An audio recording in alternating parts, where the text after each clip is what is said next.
Hello everyone, welcome back to the Global Conflict News channel. Please subscribe my channel. The battlefield had been quiet for days, a silence that many mistook for calm but which veterans knew was only the breath before the storm. On the plains where the dirt roads twisted between broken villages and burned-out forests, a Russian T-90 convoy rolled forward, engines growling in unison like a pack of beasts moving toward their prey. They believed themselves untouchable, their armor gleaming under the pale light, their commanders confident that no resistance could stand against them in this sector.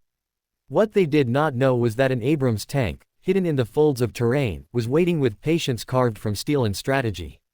It was the kind of silence that masked doom, and the ambush that would follow was destined to be studied in military schools for decades.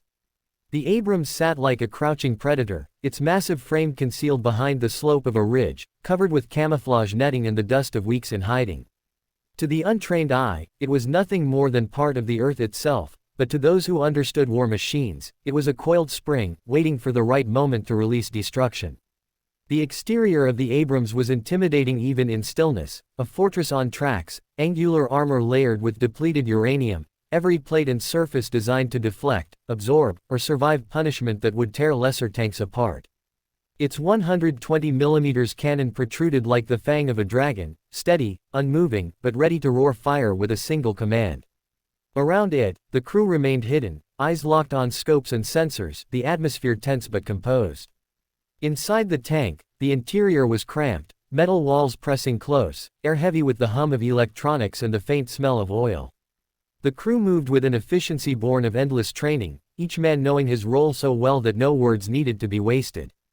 The gunner tracked targets through thermal optics, fingers resting lightly on controls, heartbeats steady. The loader prepared shells with a quiet rhythm, muscles working like part of the machine itself. The commander kept his voice low, precise, ensuring that the men focused not on fear but on the task. The driver, hidden in his small compartment, adjusted ever so slightly, aligning the Abrams for the strike. Inside, there was no chaos, no wasted motion, only the ordered hum of professionals preparing for impact. The convoy moved closer, the T-90s rolling in a staggered line formation. Dust billowed behind them, sunlight glinting off their turrets, the insignias painted proudly across their armor. To their crews, the world seemed controlled, secure, but the battlefield has a way of turning pride into vulnerability. The Abrams, targeting systems locked onto the first tank, then the second, then the third.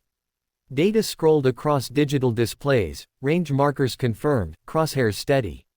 The commander gave the order, and the silence of waiting shattered. The Abrams fired, the cannon unleashing a thunderclap that shook the earth. A high-explosive anti-tank round tore across the field with incredible speed, striking the lead T-90 square in the turret. The explosion lit up the horizon, a ball of flame that consumed steel and crew alike. Shock rippled through the convoy, radios crackled with panic, and engines roared as the Russian tanks scrambled to respond.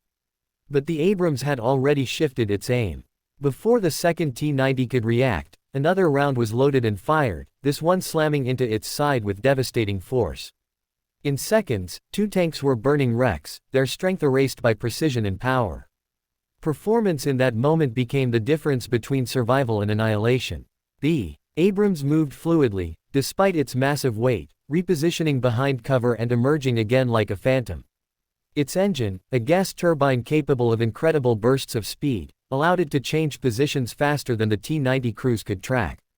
The gunner maintained focus, optics cutting through smoke and dust, every shot calibrated by advanced fire control systems that calculated wind, distance, and movement instantly. Shell after shell flew, each one finding its target with brutal efficiency. The convoy's return fire slammed against the Abrams' armor, shaking the crew but doing little more than scarring the surface. Where other tanks might have buckled, the Abrams absorbed the hits and kept advancing. The Russians attempted to regroup, their T-90s fanning out, reactive armor plates glinting as they sought firing positions. But the battlefield belonged to the Abrams now. Its safety features shielded the crew from what might have been fatal blows. Blowout panels redirected explosions outward when a lucky hit penetrated near the ammunition storage, sparing the men inside. The composite armor shrugged off most direct strikes, sparks flying, steel denting but never breaking. Inside, the crew felt the impacts but trusted the engineering surrounding them. Their lives were not left to chance but to decades of design focused on keeping them alive long enough to win. Unique selling points of the Abrams stood clear in every exchange. It could fire on the move, striking accurately even while its treads tore through uneven ground. Its thermal sights exposed enemy tanks hiding behind smoke, making concealment useless. Its communication systems linked it with drones circling overhead, providing real-time data that no T-90 crew could match. The Abrams was not just a tank, it was the centerpiece of a larger network, an extension of combined arms strategy that turned a single ambush into a decisive battle.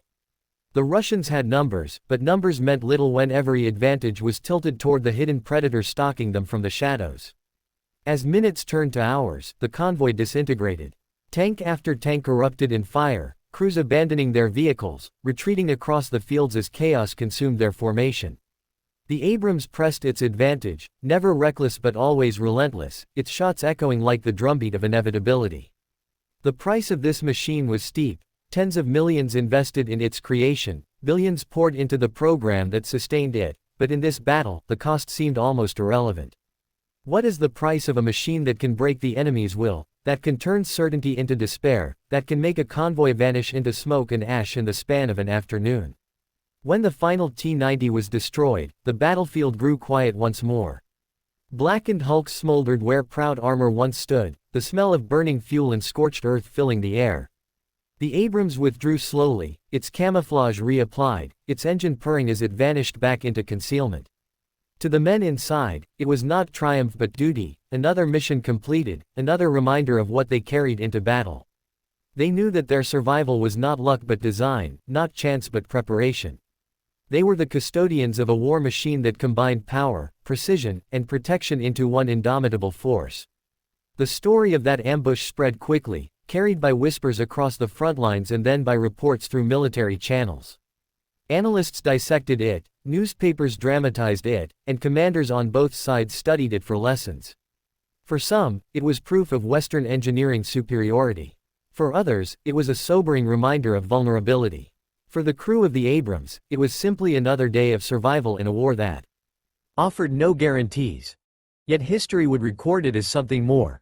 The day when one tank, hidden and patient, destroyed a convoy and rewrote the balance of power in that sector of the conflict.